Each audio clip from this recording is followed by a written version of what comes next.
आपण पाहत आहात महाराष्ट्र वृत्तदर्शन न्यूज, रोखठोक आणि निर्भीड.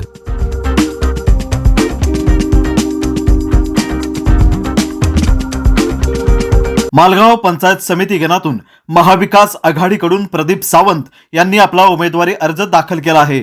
मी प्रदीप सावंत मालगाव पंचायत समिती गणातून आज उमेदवारी दाखल केलेली आहे आणि महाविकास आघाडी, काँग्रेस, शरदचंद्र पवार गट तसेच आदरणीय अजितराव घोरपडे सरकार यांच्या नेतृत्वाखाली आज अर्ज दाखल केलेला आहे. निश्चितपणे तिन्ही पक्षाचं कुठलंही चिन्ह मिळू दे ते आम्ही आपण व सर्व कार्यकर्ते पूर्ण ताकदीनिशी आपण निवडणूक लढवणार आहोत. मालगाव गणामध्ये आम्ही बरेच दिवस म्हणजे 20-25 वर्ष झाला आज लोकप्रतिनिधी काम करतो.